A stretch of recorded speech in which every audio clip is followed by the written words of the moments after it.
I'm super interested in talking to you and hearing your story, because actually your former profession is my dream profession. Like I would, Really? yes, oh my gosh, I would love to be working in news media. I would love to be hosting. That's why I created this podcast. Besides the Yeah. fact I love editing and I love producing, but I love interviewing and talking to people. That's like a dream of mine. So it's Okay. definitely so fun to get to talk to you about your previous Yeah, history doing that. absolutely. Yeah. What got you into reporting and storytelling? It's funny. It's definitely not by design because I went to music school. I majored in music composition, and you know, there was not in a million years I thought, oh my God, I'm gonna be a TV news anchor. There's just no way, I always look at myself as I'm the behind the scene kind of girl. And although I was on TV for 4 years, I'm still the behind the scene kind of girl. Now I have learned to embrace that part. So I mean, I'm not afraid, for being on camera, and all of that. But yet, I'm not a very I'm not a showsman, you know what I mean? Some people, they just have that showman, a personality where they have a very big personality, right? They like, oh, they show up and then they just like, it's just like a showman, they love to show, I mean, show off not in a bad way, but they have just have very they just have that sort of like, that kind of character where, they just love to be the intention, in the entire room. So I never craved that. So it's actually very funny. I remember there were times that, after I was on TV for a while, there were times that I walked into a restaurant, people would give me freebies. Usually I'll usually will get a free drink or free dessert or something like that, and and you kind of get used to it after a while, but it's definitely not by design. So how did I get into it? When I finished my MFA degree, in music composition, I realized that if you want to be a composer, you also have to be a sound engineer. And in order to do that, I would have to go back to school and do another, I forgot, another year or 2 years, something like that, basically to get another degree. And I thought, well, I've been in school for a while and I already have 2 degrees, and I want to see what's out there. I'm not itching to like go back to school again. So I started looking for jobs. And at the time, there was this new satellite TV station called the International Channel. They're looking for a bilingual person they're just looking for a bilingual person. At the beginning, it wasn't a TV news anchor position. It was a reporter position. So I applied, and because I did some radio work before, so they gave me audio test, and I basically aced it. I did not make one single mistake when they had me, read the news, and they were so shocked. They were like, "Wow, where did you come from? We've never had a candidate that did not mess up." And I said, "Yeah, I did some radio before." They said, "Oh, okay, you're hired." So I got hired, and then 3 months into the job, at the time, all the major networks were having two, like a man and female anchor, right? So they said, okay, we want to kind of copy the mainstream style. We're going to have a woman and a man. I mean, a woman and a man, and they already had a man. So they said, okay, we want a female to co-anchor. So they gave me another screen test, and again, because I had perfect delivery, although I didn't do that much on camera work before, but I had a perfect delivery. They said, okay, all right, so you're hired. And I was actually very hesitant. I didn't want to be on TV. I said, okay, I'm not sure I want a job. They said, well, we're not going to hire somebody just to come in every day just to anchor the news. So the job is yours if you want it. If you don't want it, then basically we'll have to completely hire somebody else to do your previous job and the anchor job. I said, all right, okay. So kind of reluctantly, I took that on, and but it gave me a lot of great experience. It gave me the experience of doing live, and it is it is exciting, and it can be nerve-wracking sometimes. But at the same time, I really enjoyed those 4 years because they gave me a 5-minute human interest segment every day. So I could cover anything, but hard news. So I did everything from health, beauty, technology, science, red carpet events, movie premieres, and I covered Star Trek convention twice. Who doesn't love that, right? So in the 4 years, I interviewed thousands of people from all walks of life and covered over 1,200 stories. That's how I started my storytelling journey. Really, the theme of your career is storytelling. Yeah. What do you think is the formula for a great story?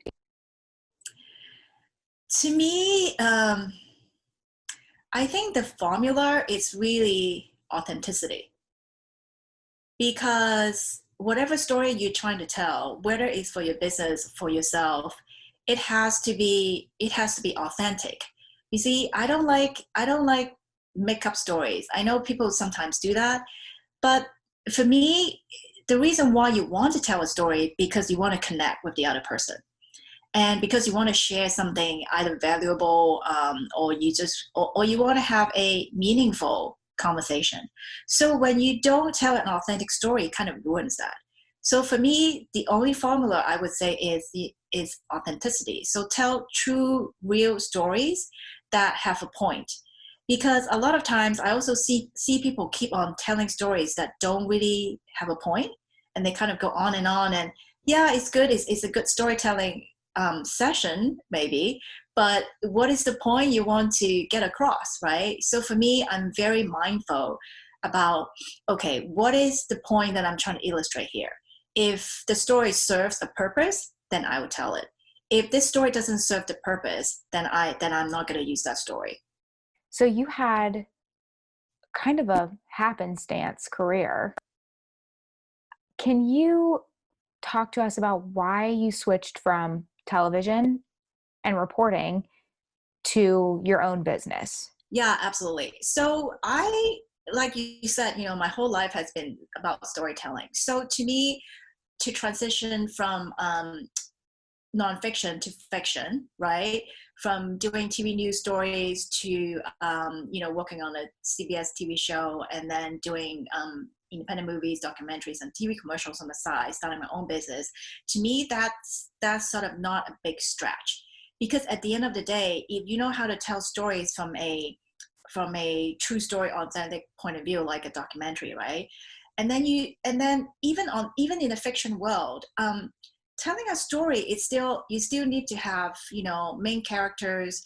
You still have to show how the main characters struggle, and then in the end you have to show, okay, does this main character, is he or she, can they overcome whatever the struggle is, right? So there's always a beginning, a middle, and an end.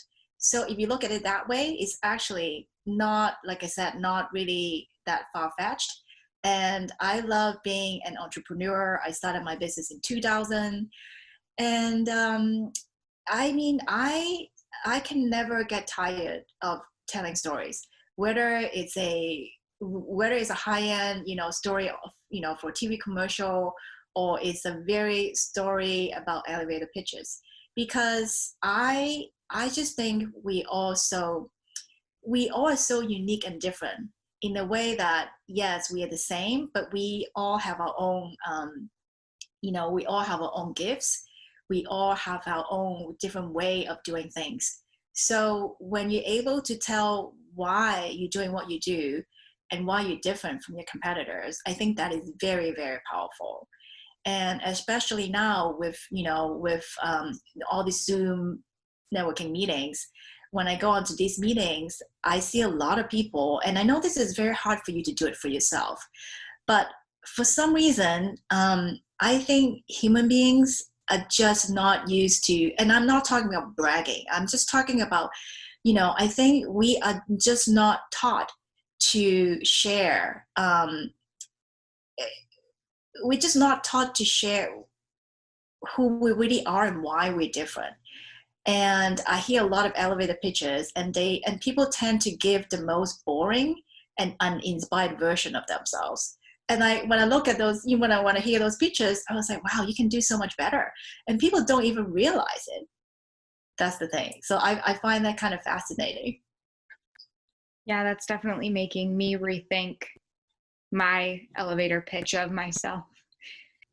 What is something that the majority of people may not know about, number one, being a news anchor? What might surprise them about that? And number two, a business owner. Being a news anchor, you kind of have to be on your toes quite a bit, because I mean, anything can happen, right? So when you do a live broadcast, sometimes maybe the teleprompter could be malfunctioned. I remember, for me, yeah, it went wrong a few times. So you just have to be able to,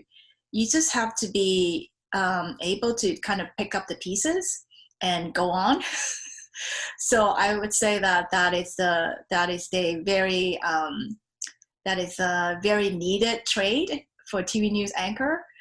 And then for business owner, it's almost like you also have to be very resourceful, because as a business owner, you kind of have to like take care of a lot of different things in a lot of different areas. You got to manage people. You got to, you may not have to manage your own, the money part, but yet, you have to have a sort of a vision of where you want to take your business to, and you have to be good at multitasking. So I would say for business owner, it's definitely being very resourceful. It's one of the trades that will help you go, further, and also feel less challenged, if you're more resourceful. So, besides being resourceful and being able to pivot or change quickly, what advice do you have for those who are passionate about storytelling and don't really know how to practice that passion? I would say storytelling is a very broad sense, and you can apply storytelling in a lot of different ways, right? So you can apply storytelling in business, right? Doing what I do, working with businesses and helping them tell their stories. Or you can apply storytelling in movies or documentaries. You can definitely, do storytelling through books, right? You can write a book, you can be an author.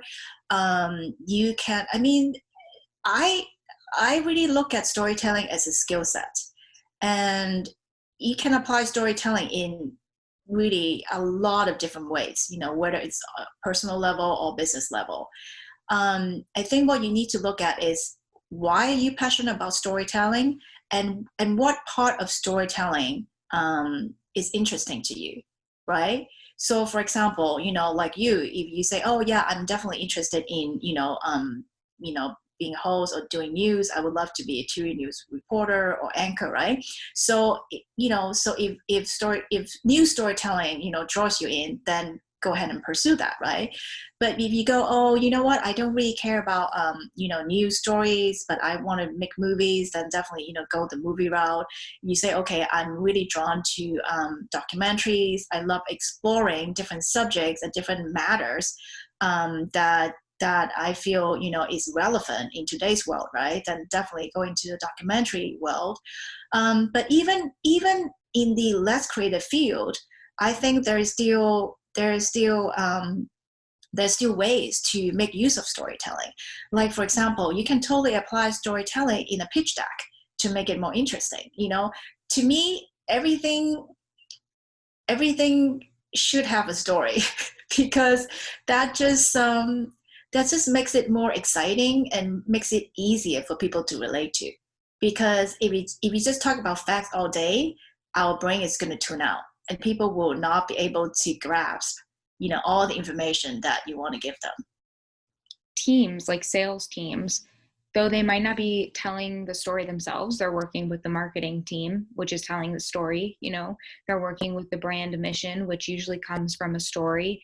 So even if you're not directly a storyteller or in a field that you are required to be the storyteller, it's good to know how to, because you'll likely be working with people who are, or working towards a mission of telling a story to convert to sales or to views or whatever it may be. I think a really good example of that is actually, I'm not sure if you've seen it, but Google just released an ad, and they do it every year. It's called a year in search, and then it's the year, so 2020. And the ad's purpose is to give a call of action that says, Google is your search engine. We're here for you. Continue to use us. But the way that they do it is through a team of storytellers. They really tell the story of 2020 that is relatable to the audience, where they take a stance on different, positions for things going on in society. And that's what makes the campaign work, because people see it and they connect to it. And so then they want to share it, because they want people to know that this evoked a feeling for them. And Yeah, I think absolutely. that's what's so fun about storytelling, is that you get to kind of help others feel things, and you can convey your feelings through storytelling as well. And I always like to sprinkle in a fun question for my Uh-huh. listeners. And for you, I mean, not only do you have storytelling experience through being a news anchor, but even with your business, as you said. So my question for you is, what is your favorite story that you've ever covered, and why? So although I was never afraid of being in front of the camera, but years ago, I was afraid of public speaking. And I could only do it in front of maybe 2 or 3 people. When I had to do it in front of more than 4 people, I would be so afraid that I had to memorize everything I had to say the night before. I was memorizing to the T. I remember one time, this was not even a lot of people. There was just only one person. One time I had to go to, I had to pitch something to Miramax at the time, the studio. And it wasn't very long. It was just like, couple of pages. But I was trying to memorize it. And the next day I went in, I pitched it, and they thought I did such a good job telling the story because I didn't mess up.